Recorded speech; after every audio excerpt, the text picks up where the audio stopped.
আসসালামু আলাইকুম। আজকে আমি অন্যরকমভাবে গরু মাংস রান্না করব। গরু মাংস আমরা সকলেই রান্না করতে পারি, তাই আমি একটু ভিন্নভাবে গরু মাংসটা রান্না করার চেষ্টা করছি।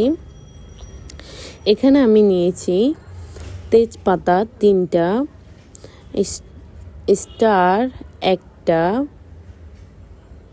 দারুচিনি 3 পিস, বড় এলাচ 2টা, জয়ত্রী 1 পিস, ছোট এলাচ 6-7টা, গোলমরিচ, জিরা, শাহি জিরা,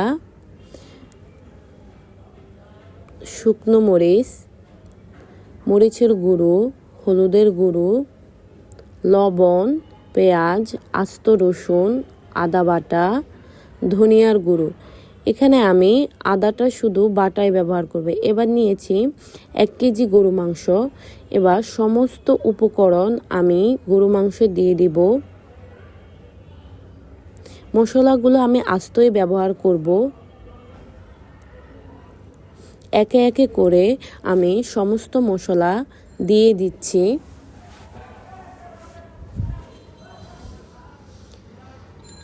এটা ধনিয়ার গুঁড়ো।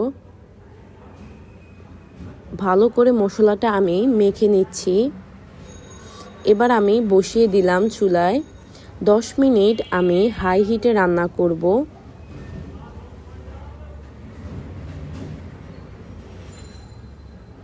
5 মিনিট লো হিটে রান্না করব। দেখুন আমার ঝোল কমে আসছে, তাই আমি একটু পানি দিয়ে আরও 10 মিনিট লো হিটে রান্না করব। দেখুন পানিটা কমিয়ে গেছে। এবার আমি পরিমাণ মতো ঝোল দিয়ে দিচ্ছি মাংসটা সিদ্ধ হওয়া পর্যন্ত।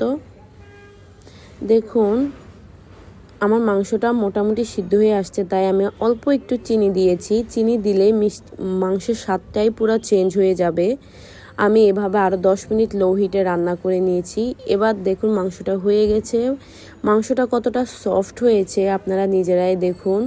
কালারটা অনেক সুন্দর হয়েছে। এভাবে মাংসটা রান্না করলে আপনাদের অবশ্যই ভালো লাগবে। যদি আপনাদের ভিডিওটা ভালো লাগে অবশ্যই কমেন্ট করে জানাবেন। আল্লাহ হাফেজ।